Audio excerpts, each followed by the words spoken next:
Trust is hard. कुछ लोगों के लिए ट्रस्ट करना बहुत ज़्यादा हार्ड है, कुछ लोग ट्रस्ट नहीं कर पाते हैं, कुछ लोगों के लिए बहुत ज़्यादा हार्ड होता है बिकॉज उन लोगों को पास्ट एक्सपीरियंस रहते हैं, बुरे एक्सपीरियंसेस, जिनकी वजह से वो बहुत इजीली किसी को ट्रस्ट नहीं कर पाते हैं। And they think a lot about कि मैं जिसको ट्रस्ट करने जा रहा हूँ क्या वो सही इंसान है या गलत इंसान है। May it be in any possible way and may it be in any certain situation, work place हो, स्कूल लाइफ हो, दोस्त हो, पार्टनर्स हो, रिलेशनशिप्स हो। पास्ट में अगर कुछ ऐसा हुआ होगा तो फिर वो लोग ज़्यादा रिएक्टिव, ज़्यादा इंट्रोवर्टेड और ज़्यादा वार्निंग सिग्नल्स के साथ तुमसे बातें करेंगे और इंटरेक्ट करेंगे। और ट्रस्ट बिल्ड करने का तरीका किसी के लिए बहुत ज़्यादा टाइम कंज्यूमिंग होता है और कुछ लोगों के लिए थोड़ा कम टाइम कंज्यूमिंग होता है। Most of the time it's more.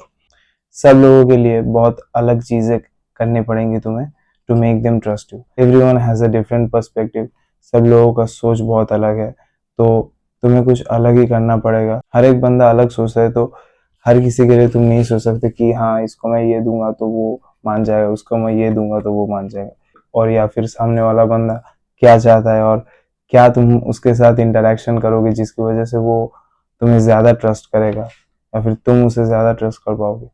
It all depends on how much you study on the person. तो कुछ लोग पास्ट में जिन लोगों के साथ मिले हैं या फिर जिन लोगों के साथ बातें करते हैं उन लोगों को लेके ही ट्रस्ट कर पाते हैं। And if they see somebody else in their life before after them, कि पिछले वाले बंदे जैसा कोई सामने फिर से एक बंदा आया जो थोड़ा सिमिलर एट्रीब्यूट्स है या फिर सिमिलर दिखता है, तो they tend to trust them मोर।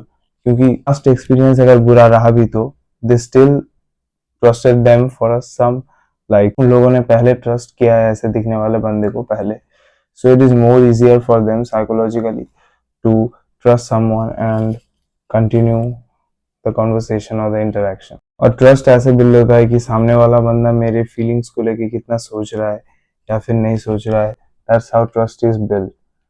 अगर someone in front of me who loves me, who is claiming that they care about me and love me, वो लोग मुझे ऐसा दिखा पाते हैं कि हाँ they care about my feelings सच में, तब जाके मैं उसको ट्रस्ट करूँगा। This is basic human nature. जितने पास तुम लोग रह पाओगे, जितना एक्सपोजर तुम लोगों के बीच में होगा, उतना ज़्यादा तुम लोग क्लोज हो पाओगे एंड उतना ज़्यादा you will be familiar with the person. Getting familiar with the person is very important. तुम सामने वाले बंदे के साथ फेमिलियर हो, वो कितना क्या सोच रहा है, समझ रहा है, बोल रहा है। तो बेसिकली तुम जितना किसी के साथ मिलोगे, बातें करोगे, वो उतना ज़्यादा तुम्हें ट्रस्ट करने लगेगा। कंफर्टेबिलिटी बिल्ड होगा तुम लोगों के बीच में। जितने इंटरेक्शंस होंगे उतने ज़्यादा कंफर्टेबिलिटी बिल्ड होने के चांसेस भी होंगे। You don't need to talk to them every single day कि हाँ मैं जा रहा हूँ, रोज़ बातें करने की कोशिश कर रहा हूँ, but you need to interact with them even if it's on a minimal level. You need to interact with them कि हाँ ऐसे इंटरेक्ट करना पड़ेगा कि वो लोग देखे कि हाँ तुम आए हो, दे एक्नॉलेज यू कि हाँ दिस इज माई क्लासमेट या फिर ये ट्यूशन पे आता है या फिर कुछ भी ऐसा। They need to process you in their brain for some time, ताकि हाँ उन लोगों के दिमाग में रजिस्टर हो कि तुम आए थे, तुम ये करे वो करे, भाग गए। और ये भी थोड़े बहुत स्टेप्स हैं कि तुम्हारे साथ दूसरा बंदा फेमिलियर हो। सिर्फ बातें करना, सिर्फ ज़्यादा घूमने जाना या फिर मोर एंड मोर इंटरेक्शंस या फिर हाई लेवल ऑफ इंटरेक्शंस, इन मामलों में जितने ज़्यादा इंटरेक्शंस होंगे और फ्रीक्वेंसी ज़्यादा रहेगा, उतना ज़्यादा सामने वाला बंदा या फिर बंदी तुम्हारे साथ ओपन होने की कोशिश करेगा। जो लोग ज़्यादा अपीयर करते हैं तुम्हारे लाइफ में या फिर ट्यूशन में जो दोस्त तुम्हारे थे, उन लोगों को तुम आज भी मिस करते हो और आज भी उन लोगों के बारे में तुम्हें याद है, क्योंकि वो लोग इन्वायरमेंट के पूरे एक हिस्से बन चुके थे, एक हिस्सा बन चुका है वो बंदा इन्वायरमेंट का, and you remember the environment.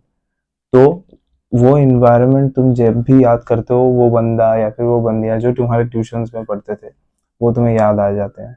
This is how your mind remembers everyone. Most of the times जब तुम बचपन से बड़े होते हो या फिर कुछ साल सेम जगह पे रहते हो, प्रोलॉन्ग्ड एक्सपोजर, बहुत ज़्यादा ही प्रोलॉन्ग्ड एक्सपोजर जब तुम्हारा रहता है, इंटरेक्शंस थोड़े इंटरेक्शंस थोड़े बहुत कम भी हो, फिर भी the exposure makes you more familiar with the other person around you and the environment around you. Environment में बाकी लोग जो हैं वो भी एनवायरनमेंट का हिस्सा है। Your brain really captures the background like that. जितना ज्यादा तुम फेमिलियर होने लगोगे एक्सपोजर के साथ, बातों के साथ या फिर इंटरेक्शन के साथ, उतना ज्यादा सामने वाले बंदा तुम्हें ट्रस्ट करने लगेगा। तुम जितना अपना मुंह दिखाओगे, इंटरेक्शन करने से पहले या फिर इंटरेक्शन ना करके भी फेमिलियरिटी उतना ज़्यादा बिल्ड होगा और ट्रस्ट भी ज़्यादा बिल्ड होने के चांसेस बढ़ेंगे। जितना रिपीट करोगे ये सेम शिट उतना ज़्यादा ट्रस्ट बढ़ेगा, बिल्ड होगा। जितना रिपीट करोगे, मोर familiarity, more going out together, more looking out together, more meeting up together will lead to more family। और सेल्स वाले लोग भी बोलते हैं कि sale is always made on the follow up. So follow up पे बातें करते हुए जब फेमिलियर हो जाता है कस्टमर सेल्समैन के साथ, तब जाके कस्टमर कुछ भी बाय करता है, वरना नहीं करता है। तो ऐसे ही नॉर्मल लाइफ में भी this everything is like a deal, may it be emotions, may it be household, may it be lifestyle, everything is a deal. You need to be familiar with the people around you to make the deal happen. You need to be familiar with the person that you're buying from, the person that you're selling to make the deal happen, right? That's it. 3 बज रहे हैं भाई, 3